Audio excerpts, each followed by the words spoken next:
Shamangelic Healing podcast is designed as a platform to share authentic conversations about real life issues, providing you with valuable resources and tools to support you in shining your most authentic self, creating a thriving life that you absolutely love, and to support you in manifesting your soul's mission.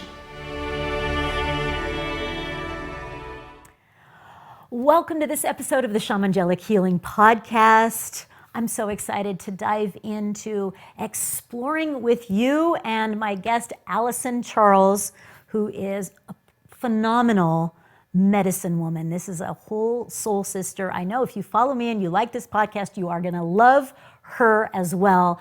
And what we explore today is all about finding your life purpose, your soul mission, and also how to accelerate it, and what it looks like when you're not in alignment with that. What are the symptoms? What are the challenges? What are the suffering, challenges that you're working through, and what it looks like when you're not in alignment with your soul's mission, and how to get on path, how to listen to your soul's calling, and how to take steps towards it, and how to accelerate it. How do you make that transition? And her story is so beautiful. It's actually very similar to mine, about how we were both so disconnected and such accommodators and so lost with a journey that was so far from who we truly are. I know you're gonna love this. She is such a deep medicine woman, so powerful. I want you to check out her website, and we're going to have all of her details in the show notes. And also, she's got her podcast, which we'll also have in the show notes as well. I'm going to be a guest on that show, so definitely go check her out. You're going to love her.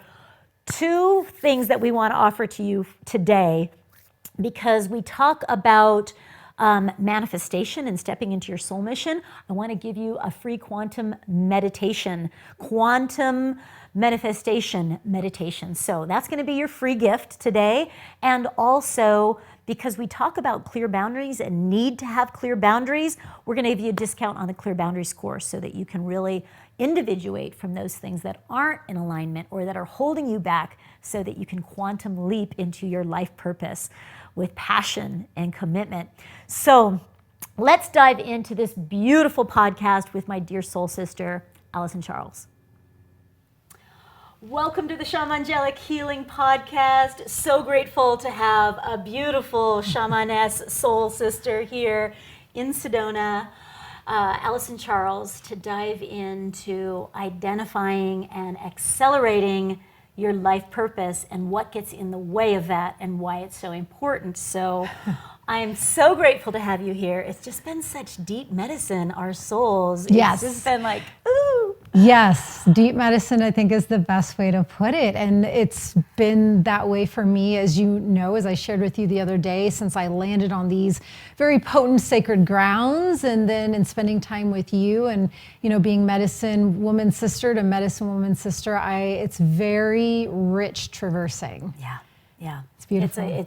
It's wonderful to see how you move with the elements and how you move and listen to your own inner workings and your elements going through their phases of things. Yes. And just watching you on the land when we were on the land with Luke the other day, just watching you both and paying attention to how you drop in and deeply connect to earth, to elements, to mountains, to the animals. And it's just a delicious treat when I get to find another soul that is paying attention to when a hummingbird comes, or that there is a mountain that's hundreds of million years old, and to pay our respects. And so it's just like a beautiful kindredness that I'm all excited about. Thank you. And yes, speaking about the hummingbird, to me, even though it's such a tiny creature, the flutter of their wings is like the loudest sound. Yeah, right? So yeah, and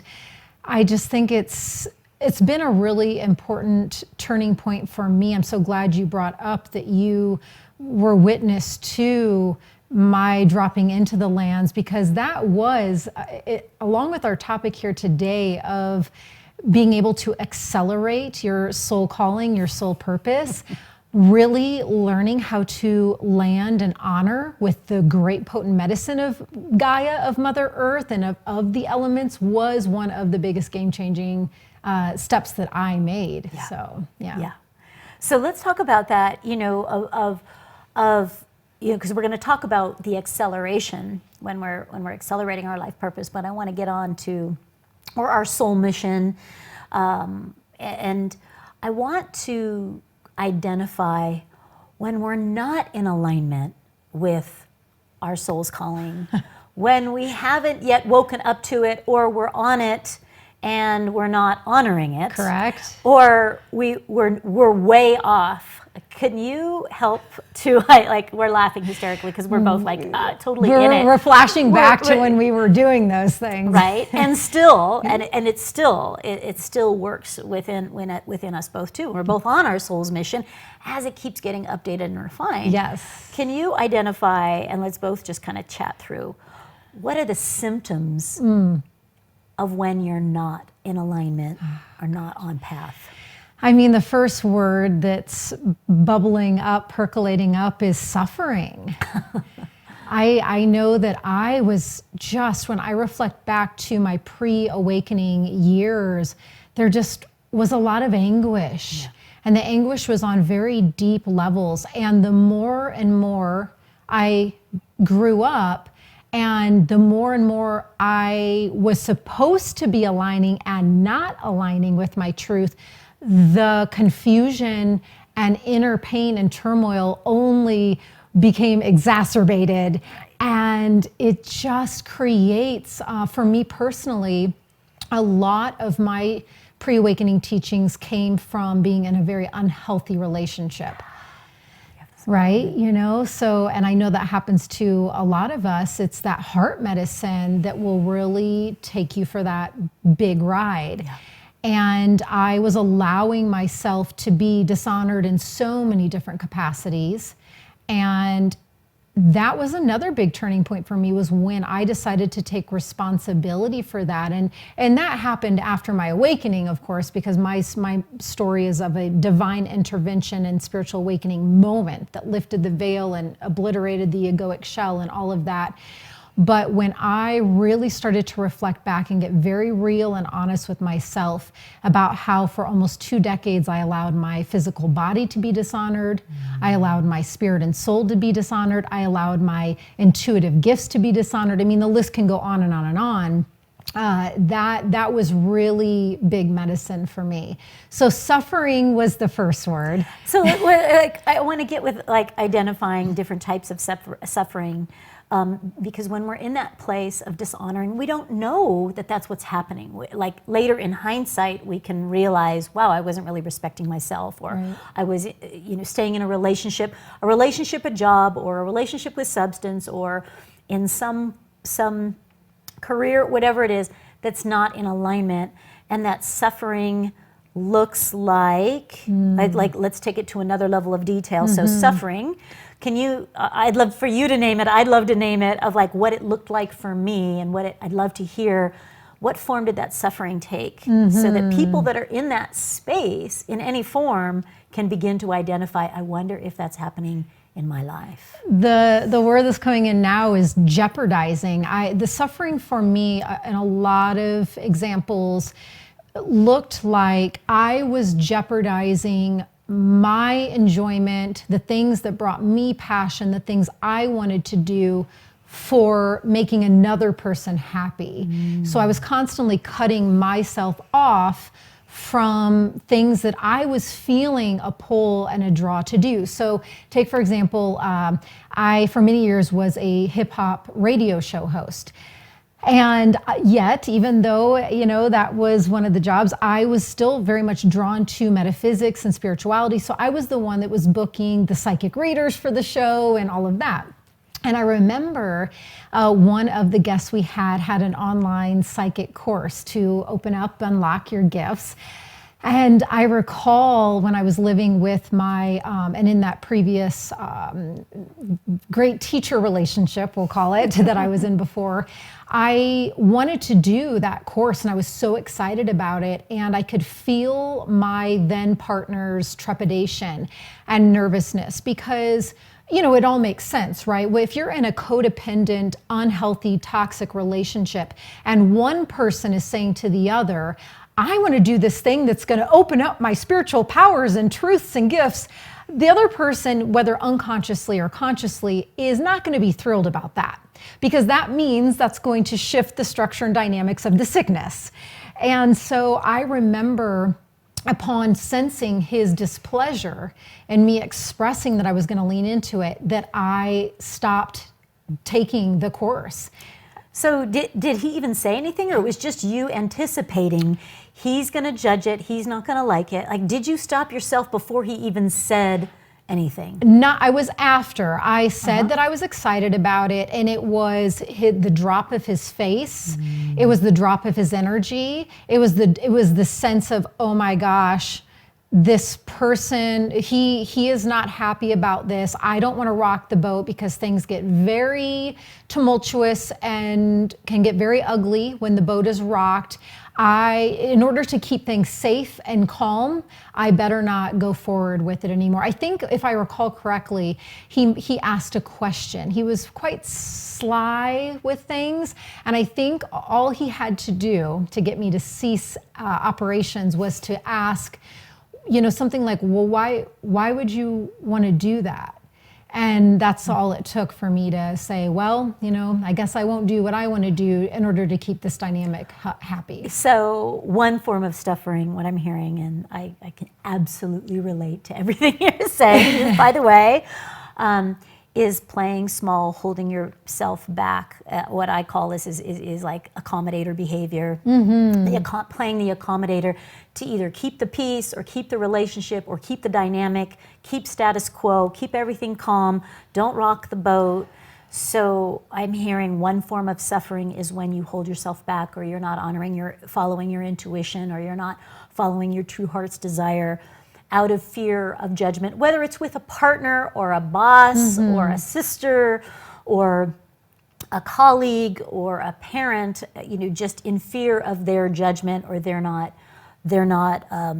honoring that choice for whatever reason. Yeah, because that deep underbelly current of that codependent dynamic, it gets to rumbling at any slight notice that that things could go awry. And when you're locked in, cord to cord, energetics to energetics, in a dance like that with someone, it's really wild, the unhealthy and sickness type of dynamics that just start to get built layer upon layer upon layer. So yes, you're exactly right. So, you know, the reason why we're starting here is because if you're going to be finding your soul's mission, if you're going to be accelerating it, there's going to need to be an individuation at some point so that you can follow that intuition, follow that trust, follow your heart. Yes. And this is one of the things that blocks that. Okay, what was I'm sure many people can relate to that. I certainly can relate to that,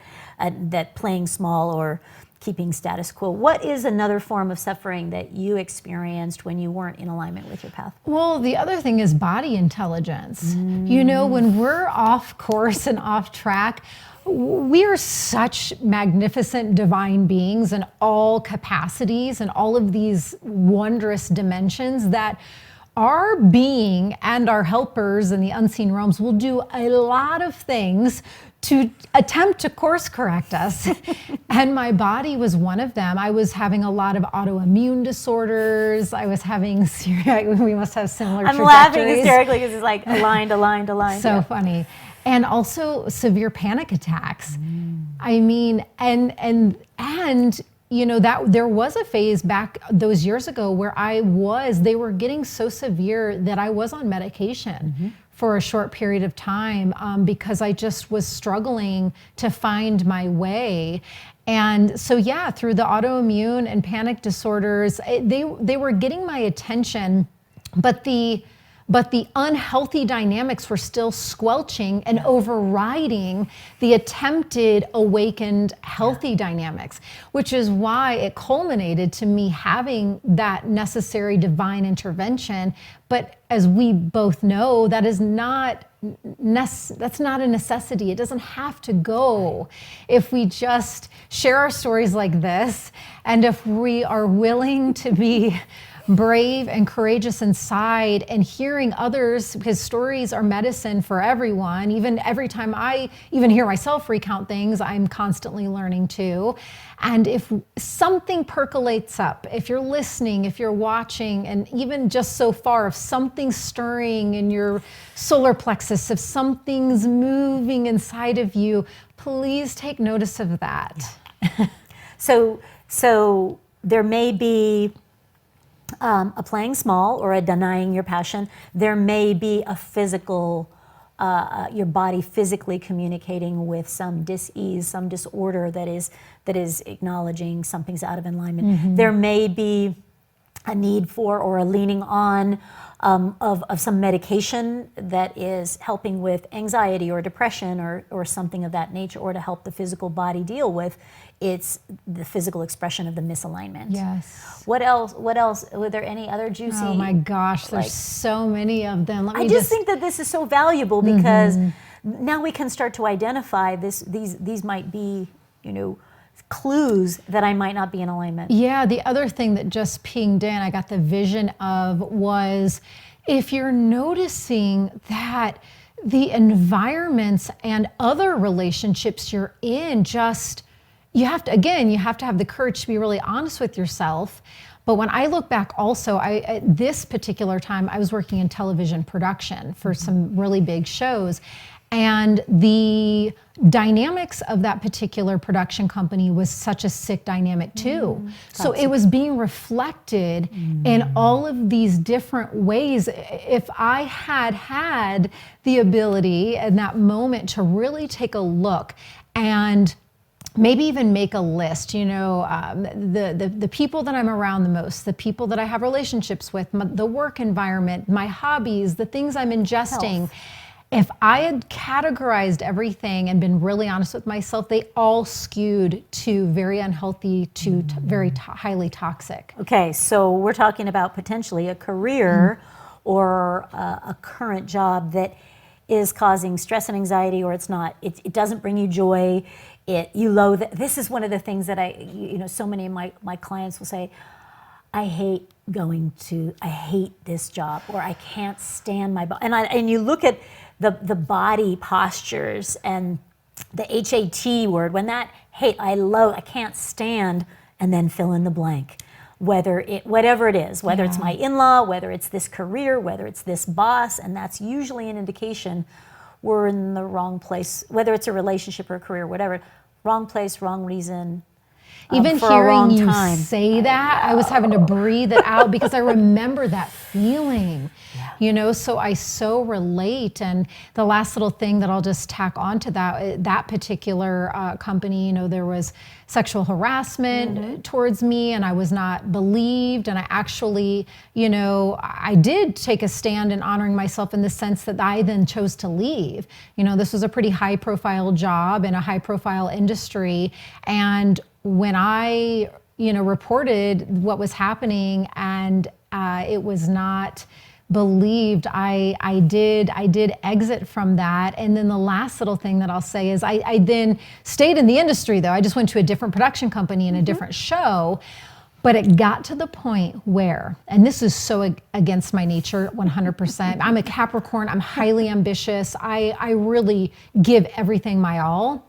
At this next production job, my soul got to the point where I was feeling such shaman sickness of denying my truths and gifts, such soul sickness, that I couldn't contain it to the point where my being would not let me go back to the job. And it was the first and only job where I had to email the executive producer and say, this is so unlike me, but I'm no longer able to continue, and I apologize. cannot show up to the office anymore. It just, you get pushed against. You can't, like, whether it's anxiety, whether it's depression, whether it's a physical, like a disability, the body, the situation is going to start showing you the truth of the situation. Was there any compensating with any addiction behaviors during the time to kind of numb or sedate? Or was that kind of not happening for you? Other things were more your challenge? That's a good question. I would say other things were more my challenge, but there were subtle grades of that. Mm-hmm. You know, I definitely, there were many years where I, smoked a lot of weed and, and I also was the kind of person, being a hip hop radio show host. I mean, part of my job duty was being at a club and drinking happens, right? Yeah, getting the party started. So, those things were at play, but thankfully, because there are, in my lineage and ancestry, there is some addiction things going on, but thankfully that wasn't something that really took a strong hold. And Luke, my fiance, and who you have also had on your show, he and I have chatted a lot about that, and I've expressed how grateful I am that it was not an all-consuming thing, but I had a lot of other things going on. Right. So what we have in common is an unhealthy relationship. I was definitely in it was a relationship that fit who I was at 21, mm-hmm. but it did not fit who I was becoming, and so I'd say relationship conflict. Mm-hmm. So look for relationship conflict. It doesn't mean disagreements with your partner. I'm talking about conflict where it's not so much reconcilable, and you're really not in the relationship for the right reasons, or you don't have the tools to stay there. So relationship conflict here. Playing small, playing the accommodator. I did that up and down because I wanted to keep the peace, I wanted to keep everybody happy, and then the physical thing that I experienced was thyroid issues because I wasn't speaking my truth, or if I did, then it was shamed, or it was like, bypassed or gaslighted. And so it was like, oh, it's not safe for me to express. Mm-hmm. Like, this is my truth, or this doesn't feel right. And so then I started manifesting immune and thyroid issues because I wasn't really honoring my truth, and it was out of alignment. I also, because the relationship wasn't in alignment, or the way it was playing out wasn't in alignment, then I started attracting yeast infections, like a reason not to be sexual, a reason not to be involved. Like, brilliant, right? Brilliant body. Oh, the smart body. I'm going to try and stop her this way. Right? And then, of course, to numb it, for me, I went to sugar and alcohol. Like, those were some of the things that I was going through at that time. To kind of numb that, well, I've got everything, career, and I've got all of this on the outside, but on the inside, I'm not. I'm hungry. My soul is starving. I'm good at what I do. I'm paid at what I do. On the outside, it all looks great. But if you're feeling like you've checked all the boxes and there's still an emptiness, that might be an indication you're not on your soul path, or you're not in alignment, or you're far from it.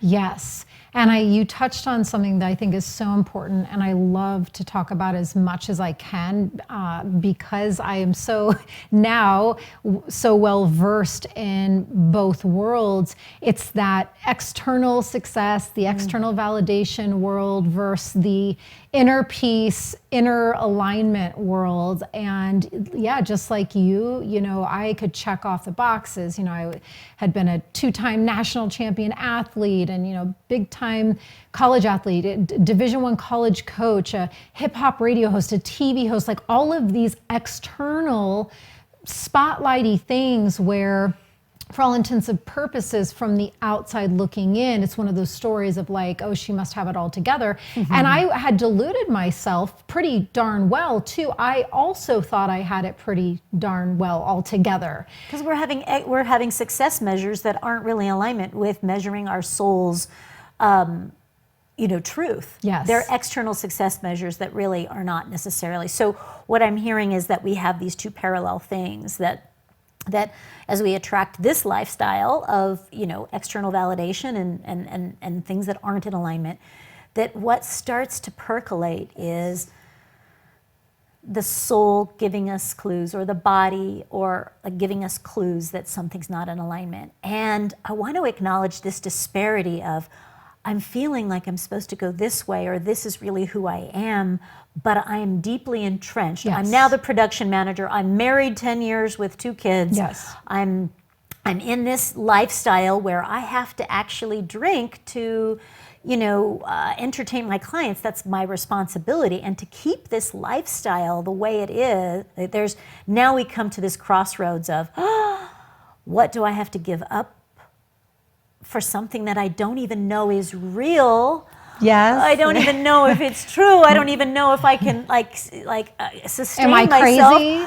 Can I sustain myself doing that? Is that, what? Can I leave this marriage? Do I leave this job? Am I going to be okay? So what do you say to someone that has this, the knowings are there, and they're like, but I can't because... You're swirling, you're bringing us, my palms are glistening with golden divine glitter because now we're in the waters. Yep. Now we're in the glory of all that is, because this is where it requires the deepest trust. It requires a trust and a level of courage that you don't know is possible. Right.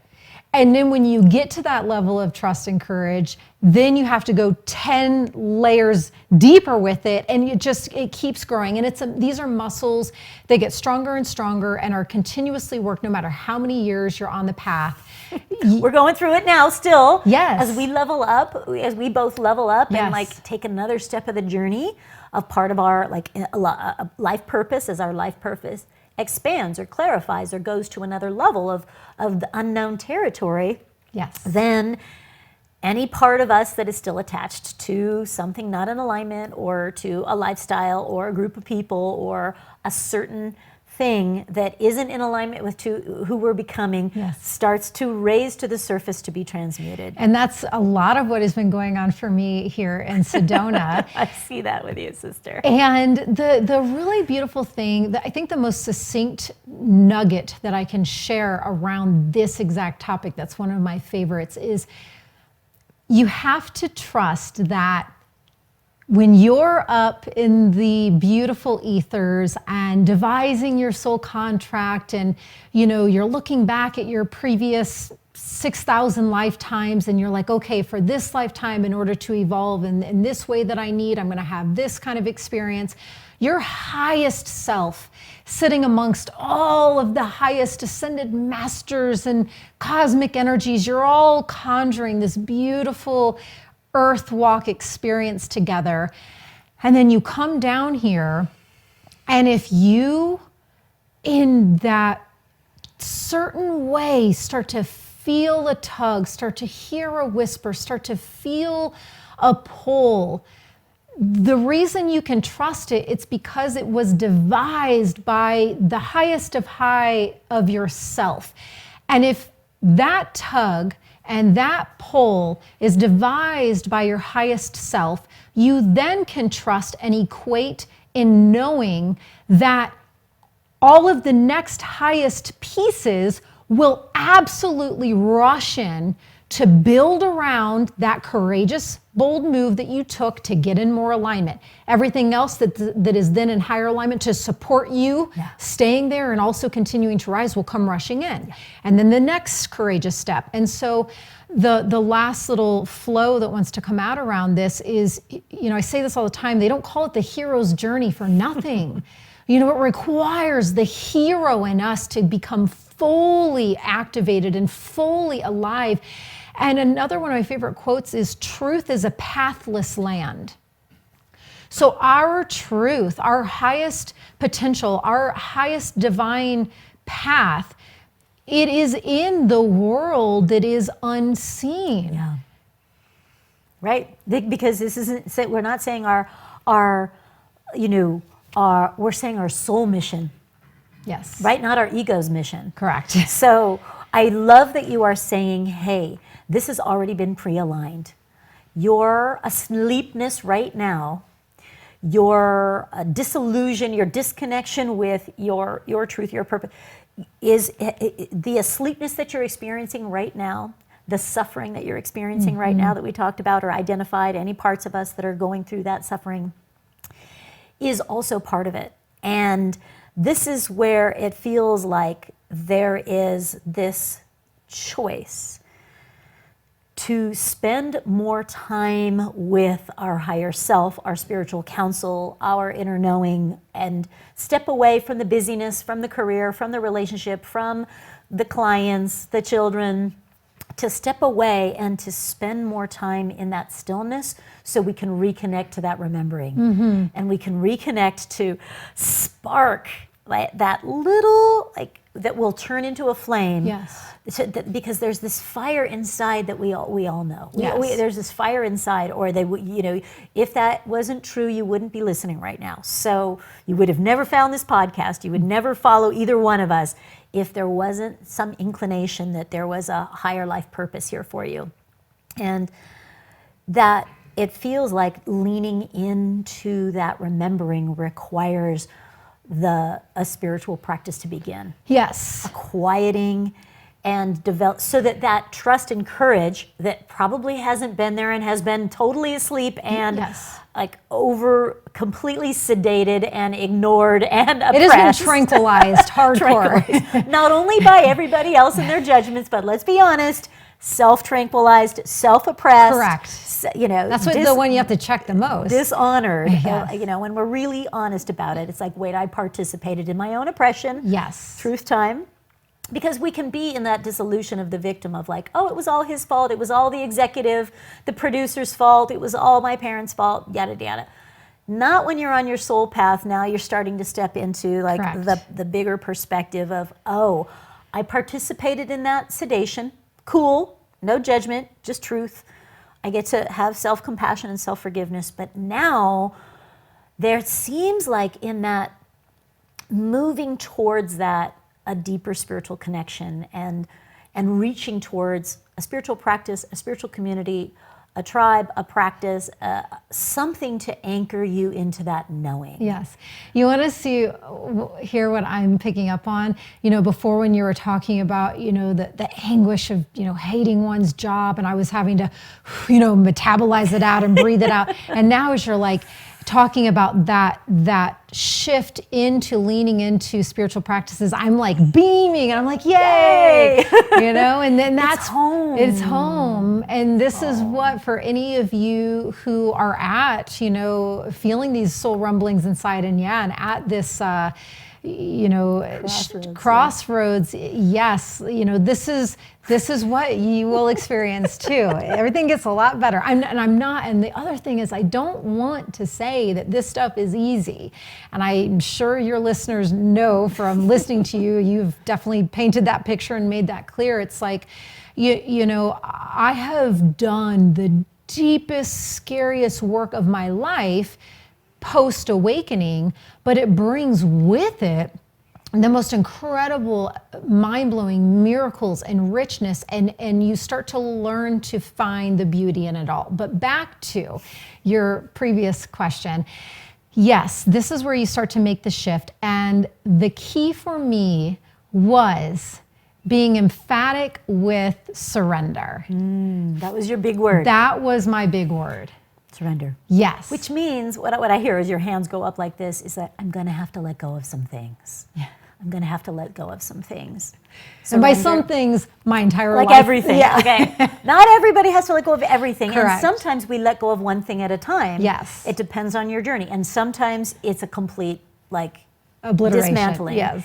And that letting go of an addiction, letting go of playing small, letting go of stifling your voice, letting go of a career that is causing you physical pain, letting go of a lifestyle. Yeah, where you live, that is in alignment. All of a sudden you might be called to go to live in a different place. Right, or a circle of friends that are that want you to stay in that space. I hear let go that of a all lot the of time. that. Yeah, we're definitely gonna get into how this, when you start shifting, what starts changing, and how to support, how you can attract the support. Because if you don't up level that support, then you're still going to be held back, or the tendency to regress if your circle of influence wants you to stay the way you were. Yes, because yes, right. yes, because you most undoubtedly will hit up against places on the spiritual path, on the hero's journey, where you do want to give up.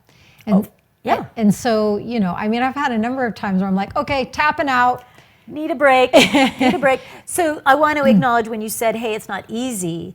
But one of the things, what I would say, I want to acknowledge that it is challenging because we're learning new things. We're letting go, surrendering things that maybe have the illusion of safety and security. Yes. Reaching into the unknown, reaching into courageous and into faith and walking a new path. But also, I'd say for me personally, it was a hell of a lot easier than staying small, staying in a relationship that wasn't in alignment, dishonoring myself, because that was no longer tolerable. Correct. It was a hell of a lot easier to do anything other than stay. Yes. In small, I got to that place where I'm like, cannot, will not, this is a no. Whether that was with alcohol, whether that was this career, whether that was a marriage, whether that was accommodating, not honoring my intuition, all of those things were like, no. Oh, that kind of pain is way different than the challenge. Than the challenge we're talking about now. But it's like that's the discomfort of growth. Correct. Which An is ascension, different. yes, yes. That's different. Yes. That's like, I've never been here before. This is new. I'm uncomfortable. I'm not very good at it. Yeah, and there's something that our souls love when we know that we're at least aligned with truth. So the truth that we're, if we're going through some shadow work period and there are some aspects or patterns or blind spots that are revealing that you're like, that are quite cringeworthy, and you're a little bit embarrassed of your thought, oh my gosh, I didn't know I had been doing that. I probably should apologize to so-and-so or whatever. That stuff comes forward and it can be cringeworthy, but you're aligned with truth. And so along with it, it's such liberation and such beauty. And that's the miracle I was talking about. So yes, with surrender for me, I had to finally, it was put the hands up. Let go of some things. Say hallelujah. Great Spirit, Great Mother Earth. Initially, it was to those two places. It was Jesus as Ascended Master as my main love and light guide.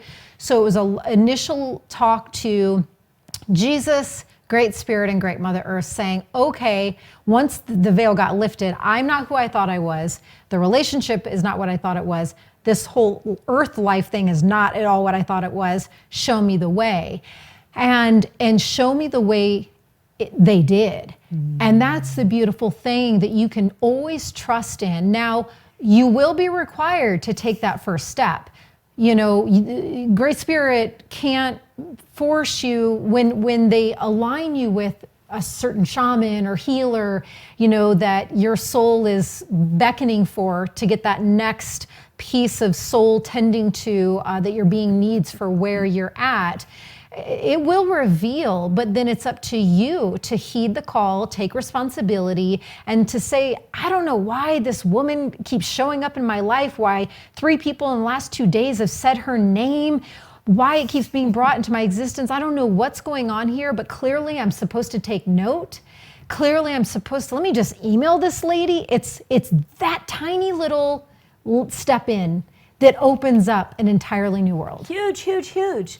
So what I'm hearing is intuition turns on or divine guidance turns on, and it's probably been on. We just haven't been listening. And so there still is, we have this God-given will. Yes. So we can be like, and we can be hearing the knock at the door, hey, you're supposed to write a book, or you're supposed to become a yoga teacher, or you're supposed to, whatever it is, whatever the action is, whatever the movement is, we can be in that space where we're hearing divine guidance, which might be hearing, which is clairaudience, It might be seeing, which is clairvoyance. It might be knowing, which is claircognizance, or feeling, clairsentience. And we might answer with clairignorance. We might answer with clairavoidance, Yes. which I'm sure you and I are all very masterful, and everyone listening. Clair distraction. Clair distraction, right? Clair and a la la la la la, you know, like. And so I want to just give voice to. You can have the knowing, and that's the first start. Yes. And you, like you said, and I really appreciate that you said this, is that it is also a step towards. It takes a steps towards, which might be the first step, might be, I have to let go of this thing in order to step towards that other thing.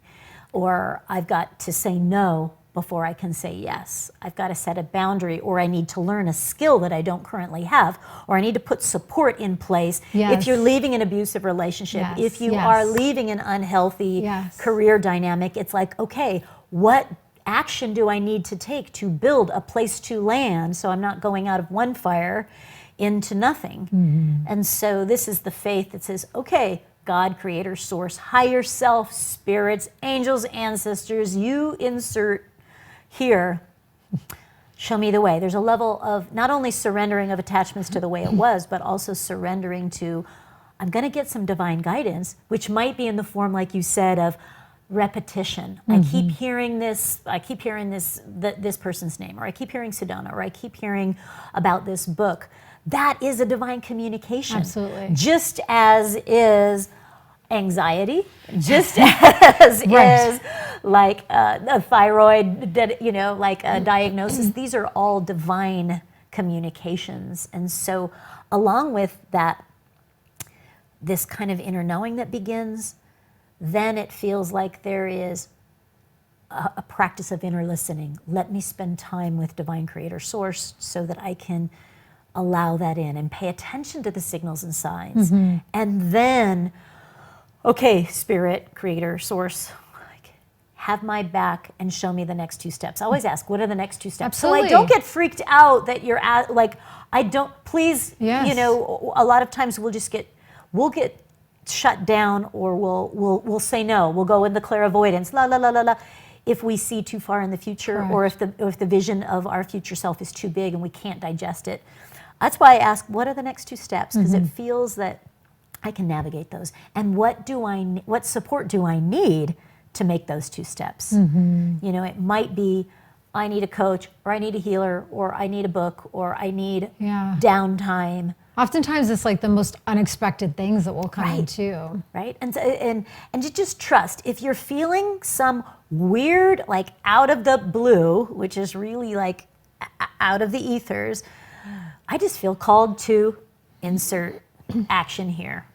A destination, a book, a course, I just feel called to learning how to drum, whatever it is. Yes. Is to just lean into it and start a relationship with trusting your intuition, or trusting soul's guidance, whatever you're calling it. So what did you begin to lean into? What did it look like in the 3D when you started surrendering and you started how did you unchoose that and re-choose, how did that transition actually look? Yeah, it was a pretty stark turning point for me. And some people, it was actually kind of beautiful. Some people along the way in my journey have reflected to me and said, wow, you just seem so diligent with your devotion. It seems like you really stopped one life and started another on a dime and turned on a dime. And that really, in essence, was what it was like for me, because I made a promise to myself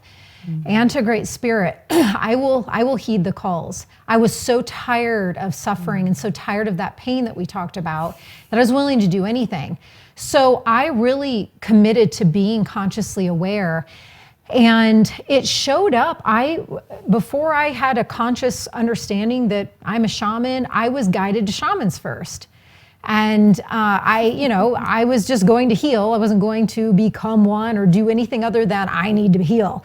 And just so happens, I'm very fortunate that my uncle is a spiritual-based psychotherapist, and my aunt is a shaman. So I had some phone a family member situations. Sometimes that's what we need. We need community so that we don't feel alone. Like, yes. Who can I be? Who can I share this dream or this part of myself or this knowing that I have and not be ridiculed and shut down like you were with your partner before? Correct. Like who can I go to that's safe? Which might be a stranger, which might be a healer, a guide, something. It might be a stranger. It could be the barista at the coffee shop, where all of a sudden you start just expressing the pain that you just came out of. And taxi cab drivers are great gurus. I've gotten a lot of guru tips from them. But yeah, so some of the most initial turning point sessions that I had, one was with my aunt, and that was where I first met my core power animal totem, the Black Panther, and all these other animals came in to assist me. It was the deer, the frog, and the bear that all came in to hold me in different ways to keep me going in this direction. The deer is the heart medicine, and don't shut down your heart. Keep it open. We're going to tend to it. We're going to heal. Keep your heart open. Be gentle and compassionate with yourself and others. It took me a while to be ultimately compassionate with my ex, but I got there. Initially, of course, I needed to healthily feel the rage and the anger and all of that. Separation. The shock, yeah. But eventually, I am in a total place of forgiveness with them. And the frog was the emotional I was guided to take so many baths. I was like in the bathtub every day, just, clearing the emotional waters. Yeah. And then the bear just instructed me, it supported me in continuing to let go. It would sit behind me and journeys, meditations, and it would tell me, lean back against me and don't have a single fiber of yourself trying to prop yourself up or trying to hold yourself. Support. Completely let go into my support. So the bear was that anchoring, grounding, all-encompassing presence to just hold me as I felt so fragile, so devastated, so... Everything's falling apart. Everything was falling apart. And I think we absolutely need that spiritual tribe, physical tribe, and however you find it, that can hold you, that can give you tools like the role model of the deer to just be gentle and be peaceful and like that.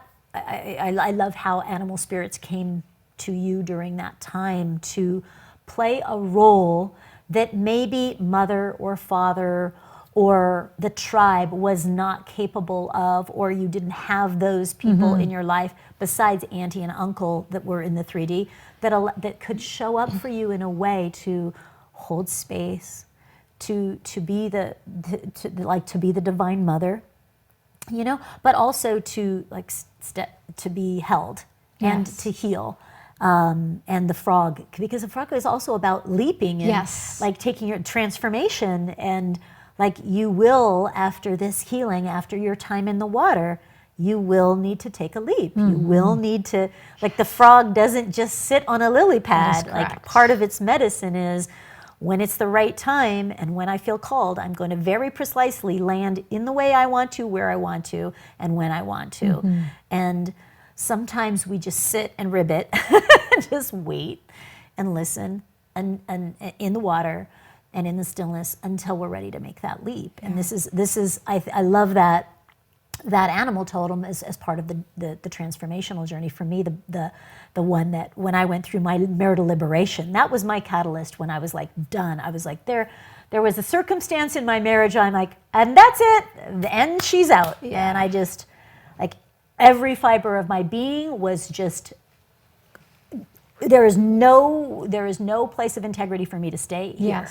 And like I will not honor myself in any. This is not the time to shut down my throat chakra. And that was a personal integrity truth. I had to face all the tears, the fears of being a woman, a mom of 2 kids at the time. That I'm taking my kids, I'm making this choice and it affects them. Because we're going to be making choices that affect other people in our lives when we follow our truth. There's going to be businesses we step away from, finances that may change, relationships that will change, that create a different dynamic, and to be at peace when that transformation is happening. And so mine was butterfly, of beautiful. Just like, okay, I'm in this cocoon, and I had to step away and I had to let go of a lot of things that I was holding on to that weren't medicine for me anymore. A smaller version of me, a relationship that fit a different phase of my life. You have no disrespect to my husband, at the time, because we showed up for each other to catalyze our awakening. And there's no way that I would have been initiated on my shamanic healing journey, and Shamangelic Healing would have never birthed had that catalyst not ignited my soul path from that place of pain and suffering. But it was like, I gotta let go of this.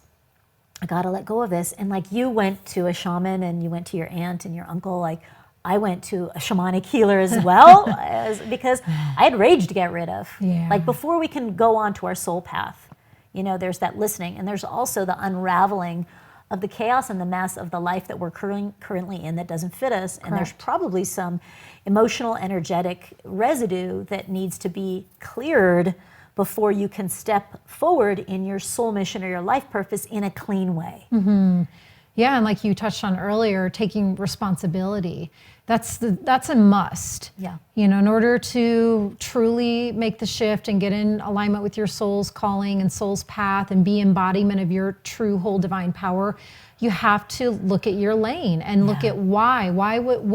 What was the teaching there? Why did I agree to be immersed in that for so long and taking responsibility? And the one piece that keeps pinging in, and not trying to get into a whole long discussion on this, but just it was such a game changer for me, was learning my archetypes. Because the rescuer, when you were talking about the accommodator, for me, the rescuer, and really looking at when these archetypes are functioning more from shadow and they're not understood by us on a conscious level, and so we can't then be aware of their functionality within ourselves and in our lives and relationships.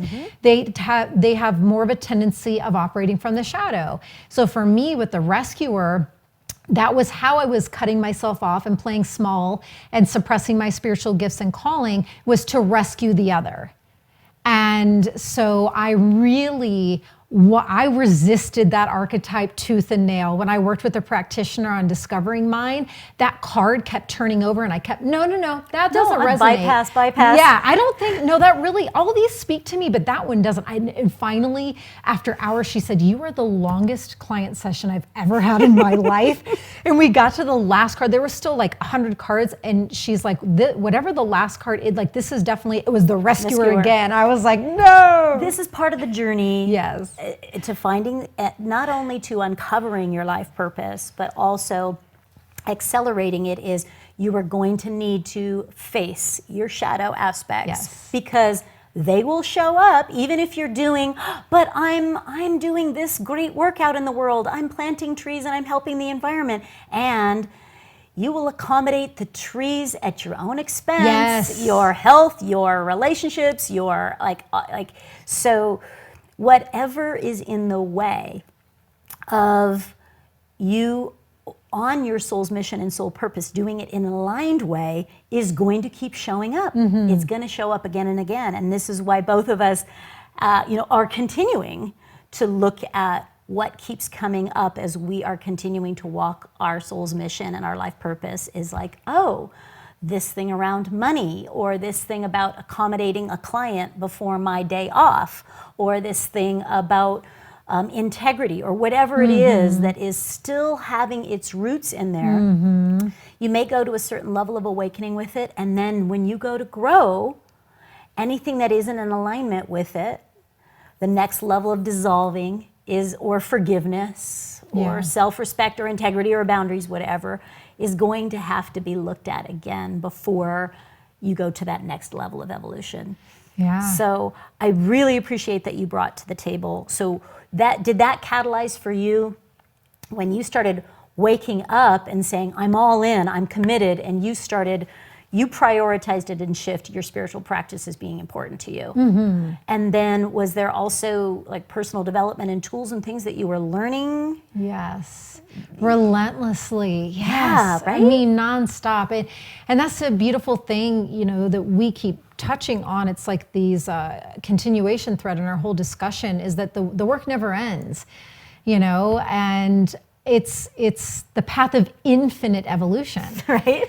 And we're these infinite, beautiful beings living in many infinite multiverses. And so the places of discovery never cease. So I think that, that can open up just a little bit of just like a sigh of relief, a bit, just knowing that there's no, I have to figure this out by this date, or I have to have it all the way 100% figured out in the next month or anything like that. It's just, continuing to breathe and find the wonder and adventure in the fact that we're always, once we devote to this way of living in this path, we're always going to be noticing, smelling, sensing, seeing things about ourselves and others in the world. Right.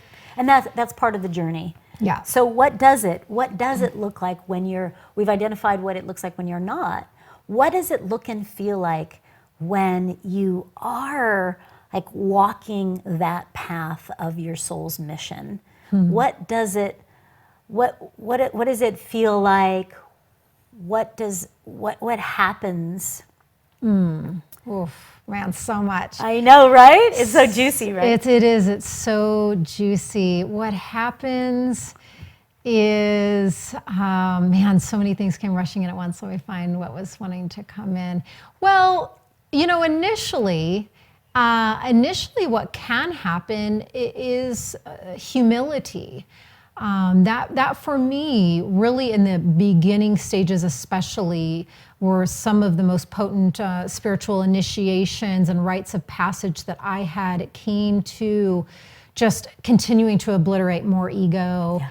And more, bringing in more and more humble pie. And, the funny quick story is when I started to understand, I had been on the healing path long enough that all of a sudden my calling as a medicine woman was turning on, and I was starting to understand in mind, body, spirit, soul who I really am and what I'm to do and how I'm to do it. And when I started to understand these things, I thought, oh, wow, okay. These feel big, these feel scary, these feel intimidating. And I really had a hard time with that first big step of coming out of the spiritual closet and just starting as a spiritual practitioner, as a medicine woman, as a shaman. And I remember having some real breakthrough moments, but it just brings with it so much incredible freedom and liberation. And the thing that is so resolute inside of me, thankfully at this point, and the thing that perhaps keeps me going more than anything else, is that integrity vertical line. Yeah. I know that I am good with me. I know that I'm good with my heart. I know that I'm good with my soul and my reason for being here. I know that I am good with Great Spirit and God Goddess. I know that I'm good with honoring Great Gaia. I'm solid here. So it's like no matter what other waves, challenges, tests, initiations, judgments, no matter what else comes in, I'm not saying that those pieces don't ever attempt or at times tug me, pull me a little bit, less and less, thankfully, the deeper on the path I get. But I am solid right here. Yeah. That is so far from what you described of this little mouse walking around the house not wanting to upset anybody. And so that I just want to acknowledge you've done your work to get there, so that the accommodator is like gone. Like I gave that one up a long time ago. I'm not here to that accommodator, like that means that you have been doing your work to hold that, like when we were on the land the other day and we were kind of connecting with Thunder Mountain and just the stability. When you said, I'm in alignment, I'm connected, I know, I'm like grounded, I'm connected, it felt like mountain energy, where somebody else's judgments can come, which is like a big wind, and it's not going to move the mountain. And the rain can come and the floods can come, and it's not going to move Great Mountain. And even the lightning strikes, and instead of crumbling great mountain, it charges the crystals inside the great mountain. Yes. And that's the personal development journey, to really claim that kind of fortitude.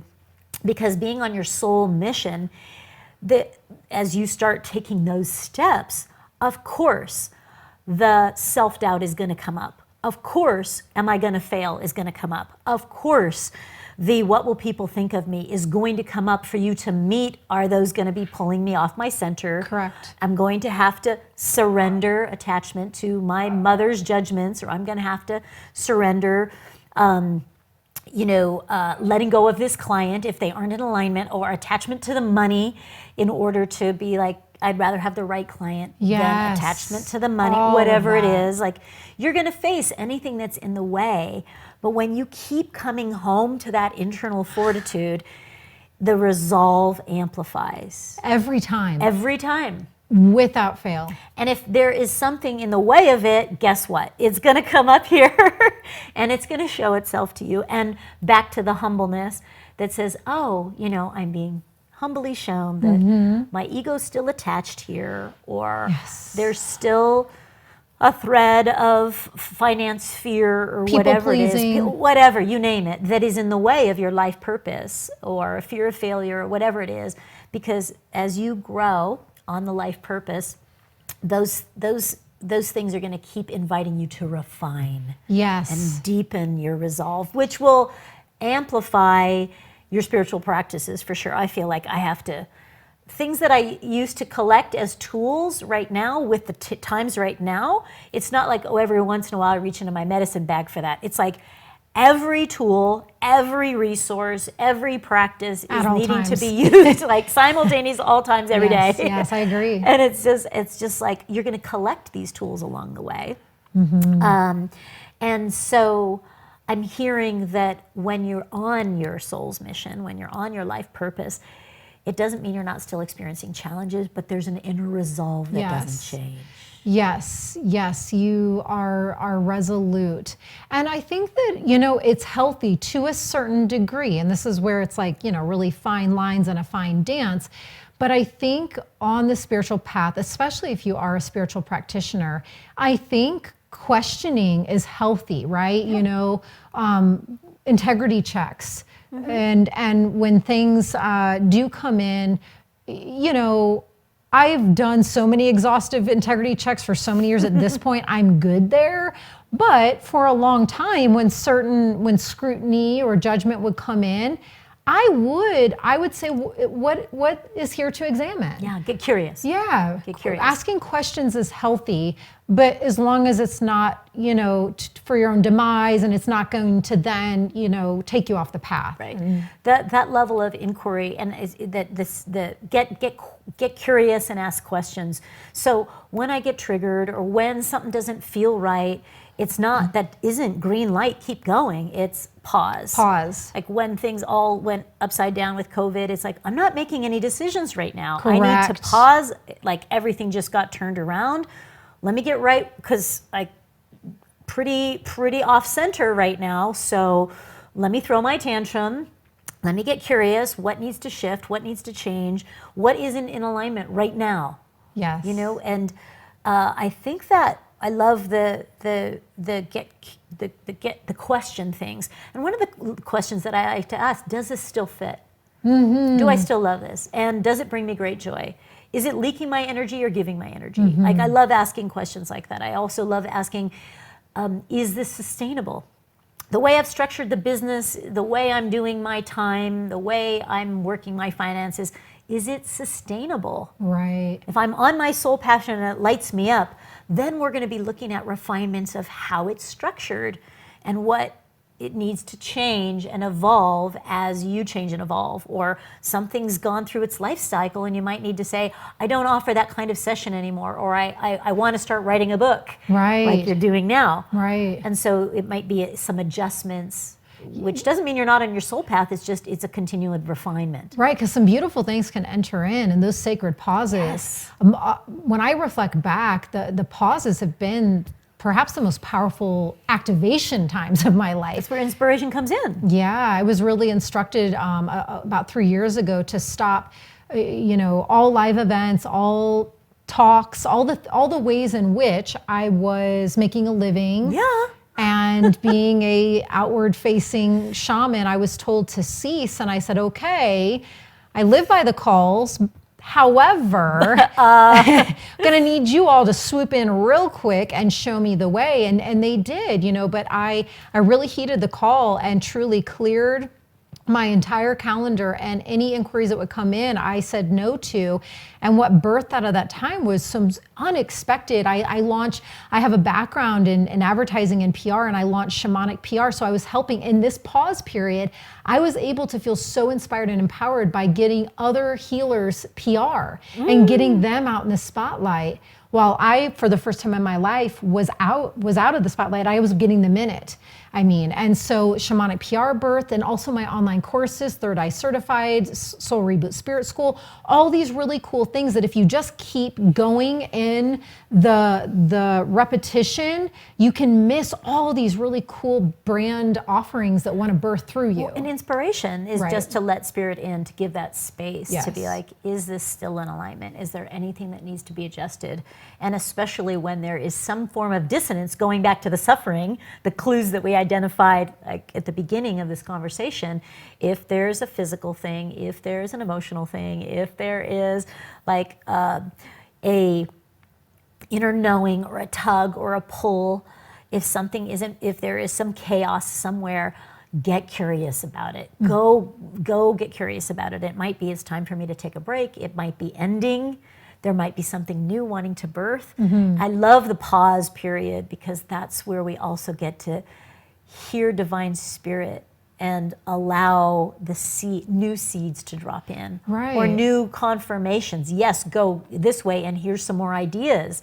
Or that's where we also get to say, hey, I'm at a crossroads, Great Spirit, or I'm at a crossroads here about which there's different ways I can go here. And that's the inner check-in to be like, okay, let's listen to, where am I guided? Yeah. And where am I called? And where's there an excitement?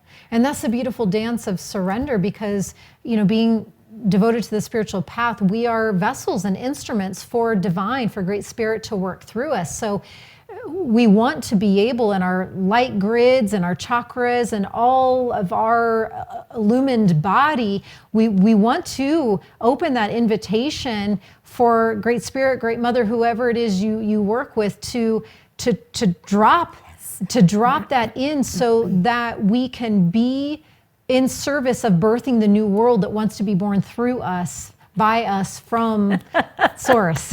I'm just getting chills all over. And if you're listening and watching, it's because you have a part to play. It's because there is a piece of the puzzle. There is a product, a tool, a solution, an idea, a skill set that you have to contribute in front of the scenes, behind the scenes, something that is going to help the fabric of humanity. When we were doing our intentions the other day with the mesa, the Peruvian mesa, right in front of Thunder Mountain the other day, over by the stupa, by the medicine wheel, and we had a beautiful time there. As we were setting our intentions, we were talking about just weaving, like that everybody has something here to weave into the fabric of the new paradigm.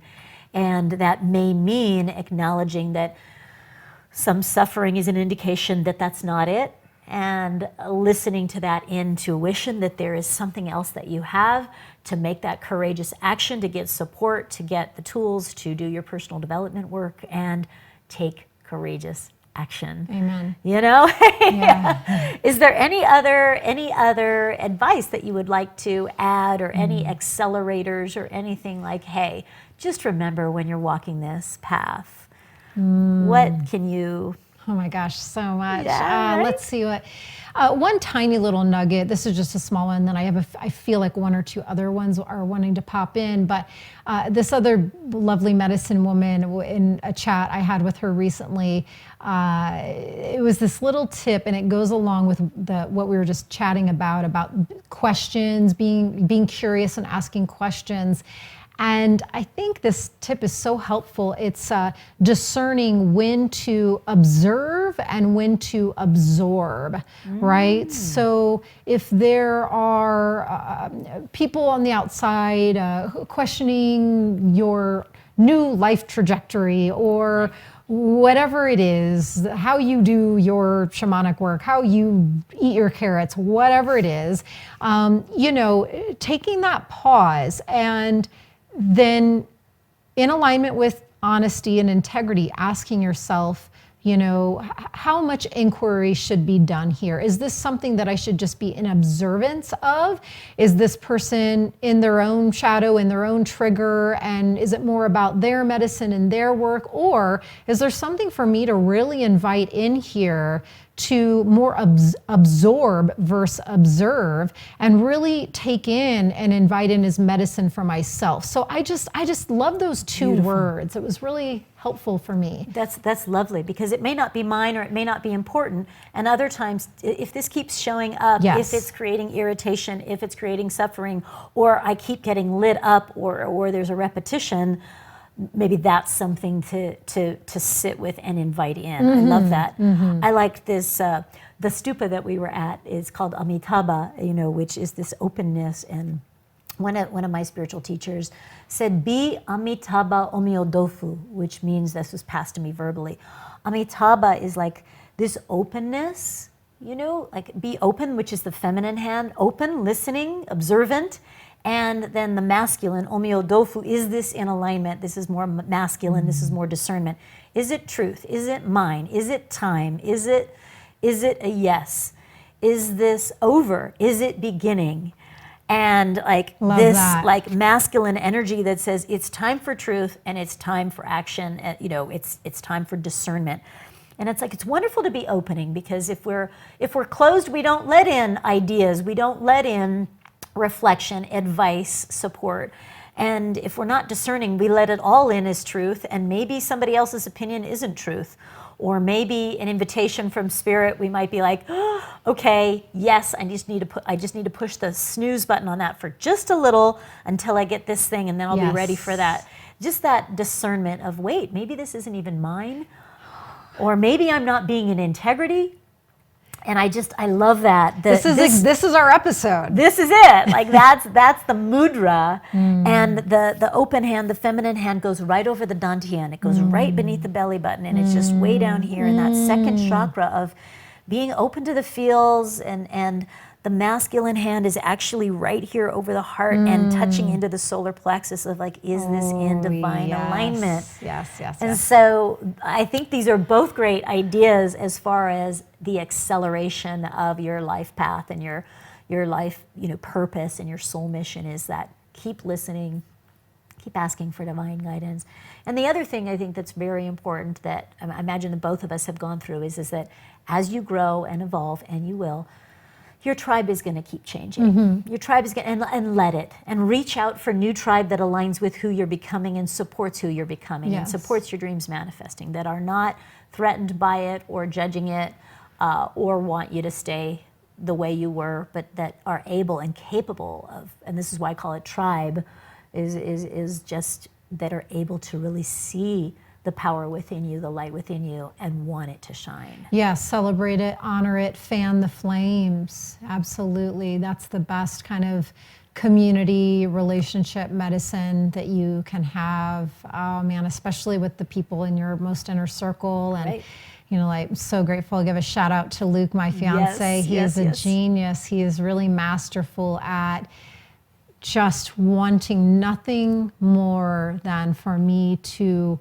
lift and be and my grandest, fullest, brightest expression of all that is. He if I'm feeling crunchy and edgy and just need to be pouty, he can hold that honoring space and not feel a need to want me to shift to anything other than that pouty edginess.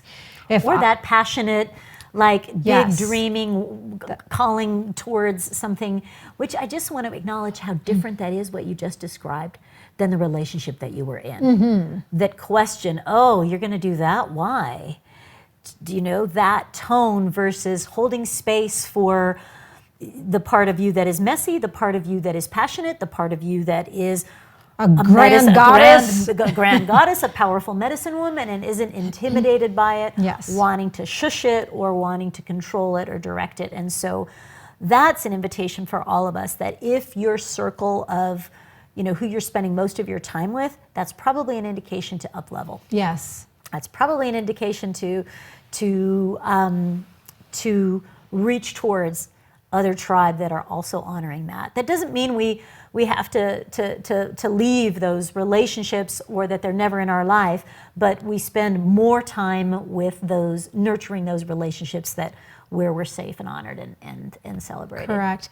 I feel like that could be a good place to end on my end, but let me just do one last little dip in to see if any other tangible nugget or gem or tip about the acceleration, because that speaks a lot to my energy. I'm very much a rocket ship type of energy, so I do want to explore it to see if there are any more rocket fuel tips that want to come in.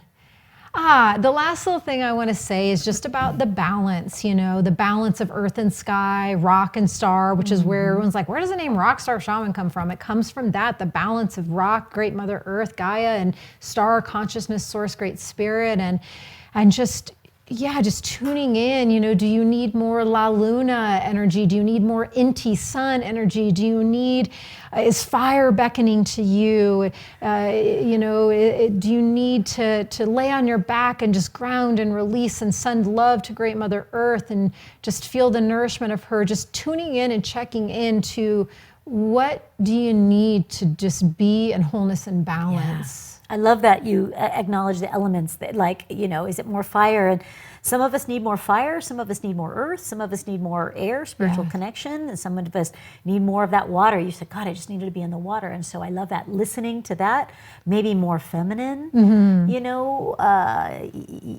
energy, maybe more yang, fire energy, action, and that inner listening so that you can find that alchemy within. Yeah. Yes, yes, sister. Oh my gosh, such amazing medicine. That's great. I'm so excited to continue weaving with you because there's just a deliciousness, there's a kindredness, and I know we'll be dancing more. And you're launching a podcast too. Yes, that's right. So will you tell everybody where to find you and what's on the horizon so that they can tune into all the magic and medicine that you're bringing out? Sure. So you can find me at I am Alyson Charles on Instagram. My website is AlysonCharles.com or rockstarshaman.com. And as you said, I am launching Ceremony Circle podcast in December. I'm going to be talking to you, having you on in a couple of days, and I'm really excited. It's many years in the works. And as I talked about, my background is radio and TV, and I just kept feeling, I don't know if I'm supposed to do a podcast. And then the call came in, but I wasn't sure exactly what it was supposed to be. And then finally the name and everything started to crystallize and come together. So I'm really excited to birth it because it's been a many-year process conjuring. Yeah. Sometimes that comes in, like the first time Do a Podcast came in and I'm like, hell no, I don't. And then the more I kept listening to what was next for me, I'm like, oh, but if I'm being called to go there, this is a pathway to there. It's like, oh, now I get it. I wasn't able to get it before. And so kind of walking the soul mission, like both of us kind of just like had to sit with it for a little bit to let it anchor in. And then an idea that comes into the ether percolates down and now it's manifesting. And I'm so excited and honored.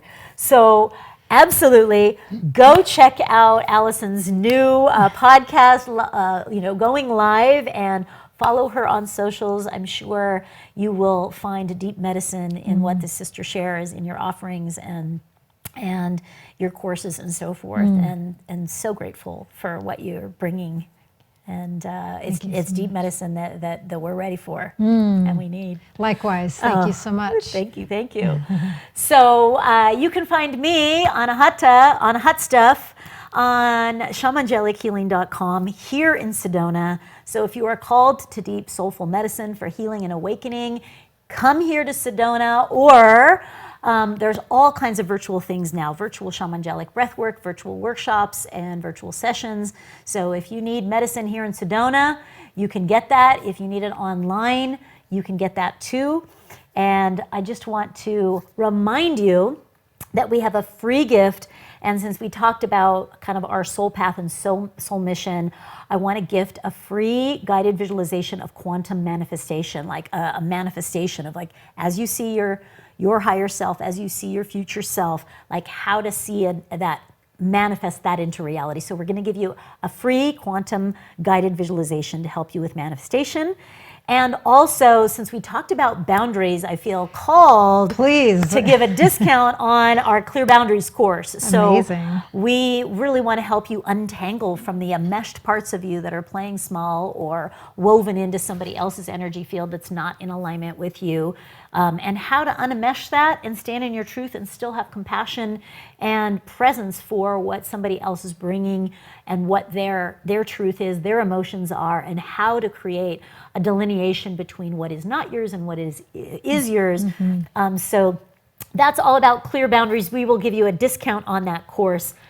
Thank you so much for tuning in. And thank you, Shamangelic Healing Tribe, for tuning into this episode and really knowing that there's something here about what we shared that is medicine, and let it ignite the next 2 steps of you moving towards either identifying or accelerating your life purpose, your soul mission. And I want to thank my dear sister Alyson Charles for her medicine and for stepping out of, everything that you had to surrender and what you stepped into, because now more people can receive your medicine, and you're a role model that it's possible. So thank you so much. And we need all of you too. So please do all the things and take those next 2 steps. Take those next 2 steps. Please like this. Go leave a rave review on the Shamangelic podcast, and also go leave a rave review on your podcast as well. Thank you. So tune into that, and also share this conversation with a friend that you think would benefit from it.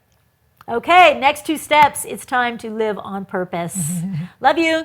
Thanks for tuning in, everybody. Bye.